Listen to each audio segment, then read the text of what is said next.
What's going on, YouTube? Today we're going to do an unboxing and we'll talk about some first impressions and stuff. I have a shitload of tape on it just because I wanted to protect my address and the seller's address that I got it from. He put a ton of tape on it. I don't know if you guys, yeah, you could see it now. There's so much tape. Guess he wanted to make sure it didn't get tampered with or whatever.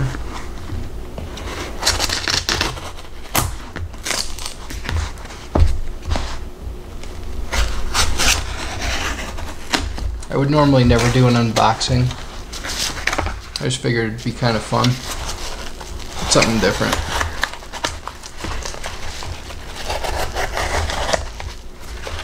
Get a first impressions of this. So some of you might already know what it is based on what the box looks like, and now you'll know for sure. It's a ZT. So in one of my other videos, I gave a clue about the knife, and if you watch Jim Skelton had this knife customized by Will Moon, and I believe he made him a new blade and everything.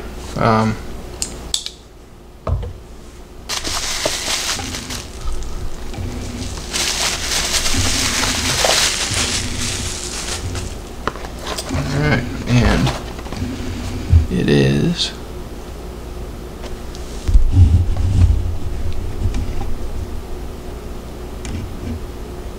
the 0801 Blackwash.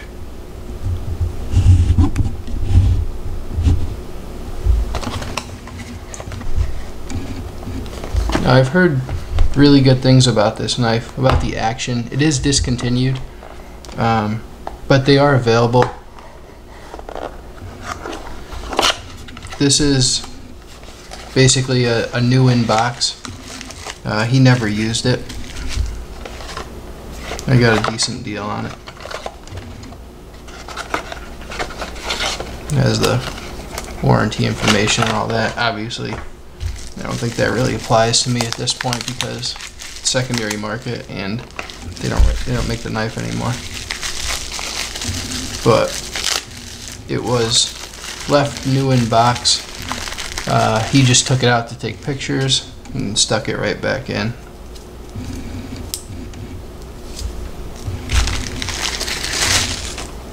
And get the first flip. Oh wow. This thing flies out.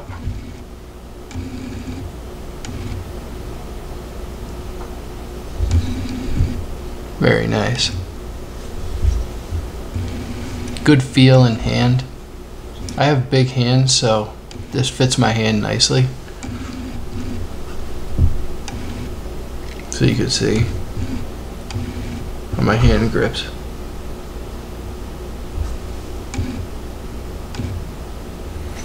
And I am gonna just switch over to a different lens real quick because this lens, when it autofocus, makes a lot of noise.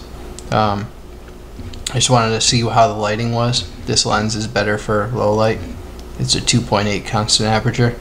I am gonna throw a different lens on just because I'm pretty sure you guys are gonna hear the autofocusing the whole time. So I'm just gonna switch real quick to my other lens and I'll bring you right back. Alright guys, we're back now. So I'm just gonna do size comparison quick. Probably start with Griptilian.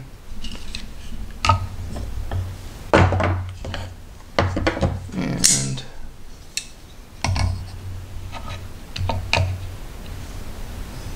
you can see here that they're actually pretty similar in size. The ZT is maybe about a ½ inch longer. It's obviously much taller. both the blade and the handle, but lengthwise they're actually pretty similar.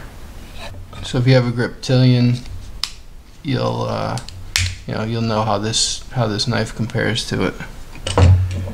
Let's go with something a little different. The Mastrop Wee Knives Wing, or Falcon rather. Sorry, I keep calling it Wing because they offer the Wing edition. And when I looked down here at the grooves milled in the titanium here, it made me think of it. So it obviously dwarfs it. This Falcon is a nice little blade. It's small, but yeah, as you can see, it's a hell of a lot smaller than the ZT. And it finally broke in enough that I can do a middle finger flick on it. This thing was so freaking stiff, and now it flies open. It just took some time. Alright, knife that most of you guys probably have, pair 3. Do size comparison with that, and it dwarfs the pair 3 as well. The ZT 0801 has probably about a ½ inch longer handle and about the same ½ inch longer blade, so probably overall like an inch longer total. And then let's go Southern. Probably not as many people have the Southern than like the Griptilian and the pair 3. Those are both incredibly popular, but just to give you an idea, it's actually about the same size. The ZT is a little bit longer, again maybe 3/8 of an inch or so, you know, nothing crazy, but it is a little bit, the ZT is a little bit bigger. So it is a Rexford design, manufactured by Kai ZT. This is the 0801 Blackwash in LMAX. The action on it is nice. You could hear the click of the detent. There, I mean, it just, that's like the most rewarding sound when a detent picks up on the drop. The opening obviously sounds awesome, you know, when it hits the stop pin and locks up, but the detent,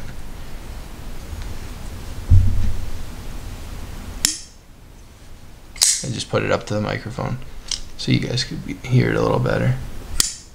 It's such a rewarding sound. So the handle, first impressions, if I could, I'd probably extend this handle just a little bit further out to where it ends just past the lanyard hole. So my hand, where it naturally grips, my pinky just starts to fall off right here. But if I bring my fingers down, so like right now, if I were to grab it like this and have the inside of the handle go where my knuckles are here, when I start to wrap my fingers around it, my pinky will start to fall off. If I start on the joints of my fingers and wrap it in the inside like this, then I have enough room and my pinky won't fall off. It's when I go to the full width of my hand that it starts to fall off. But I could see how my natural tendency would be to bring the joints of my fingers down here and use my thumb up here like this to get like you know, for like a power cut, if I was cutting like double corrugated cardboard or you know, something like that. My natural grip is to grip right here, where like the calluses of my fingers are, where my palm and my fingers meet in this crease right here. That's where my hand wants to fall, and it's still really comfortable, but I think if I go to the first joint here of my fingers, that will end up being the most comfortable in the long run. So right off the bat, I don't feel any hot spots. The pocket clip is something that maybe in time will be a hot spot, but I'm not really sure at this point.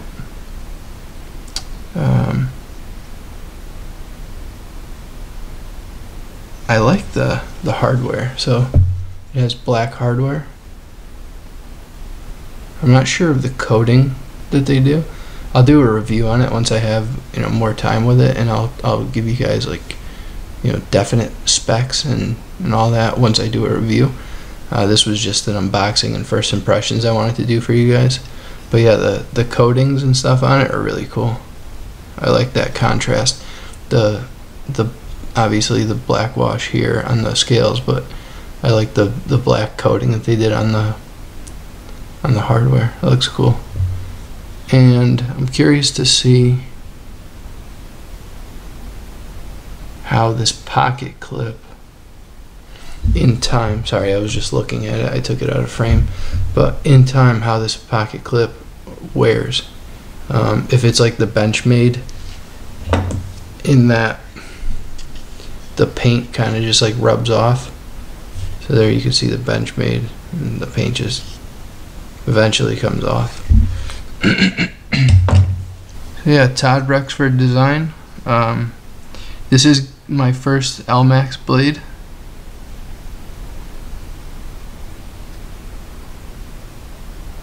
It is going to need to be resharpened. ZT does a decent grind, but nothing to write home about. Just what I see here. So there you can see it. Hopefully the camera will pick it up and you can see it better. So far I like it a lot. This detent is nice and strong. So let's see if you can hear this.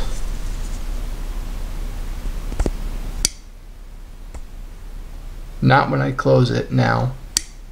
I'm referring to when I open it. It has like a suction. Let's see if I can raise the volume, and so listen now. That's what I was talking about. So it has like a suction sound to it when you go to open it. I really like the placement of the flipper. It's forward, so it's gonna be a light switch,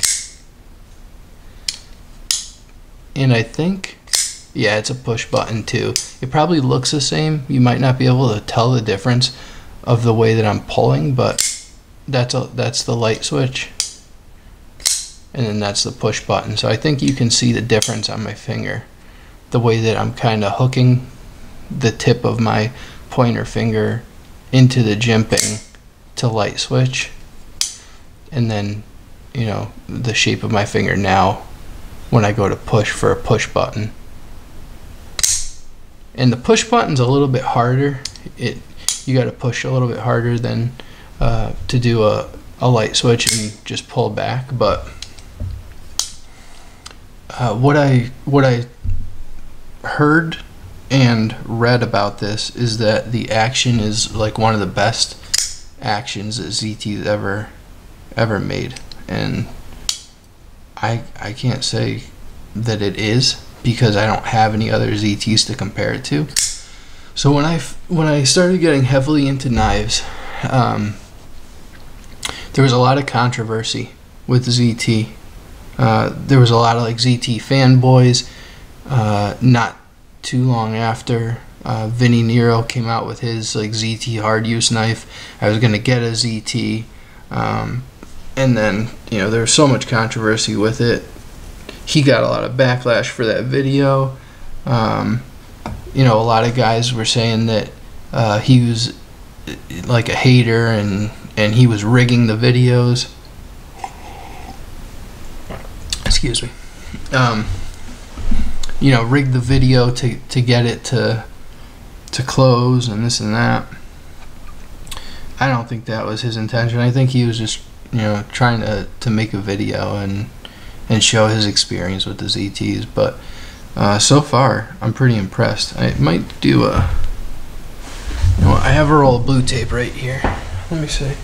And now, this was not planned at all. I don't want you guys to think this was planned. I had it because I need to repaint the trim in our hallway because the dog's tail got cut open and she bled all over it. So it needs to be painted anyway. So I got some delicate blue tape because I have to tape off the wall because we have wainscoting in our hallway.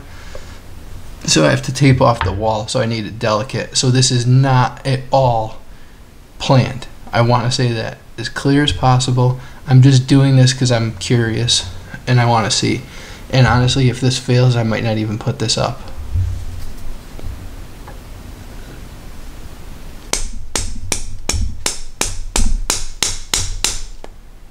I'm hitting it pretty hard.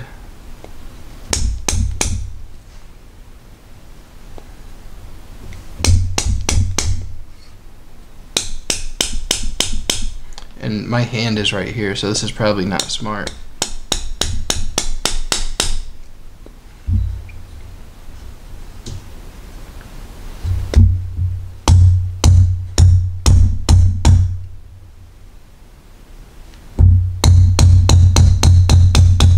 Yeah, I'm hitting this pretty freaking hard. I mean, I dented the blue tape pretty good, so...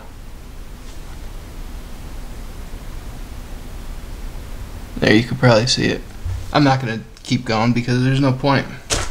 It didn't fail on like the first 15 whacks, so I don't think it's going to. The lock bar is... It's at about 40 to 50%, I would say.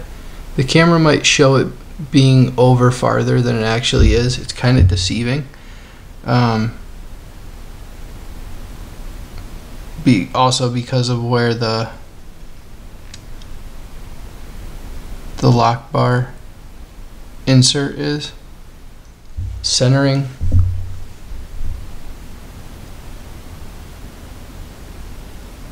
is very good.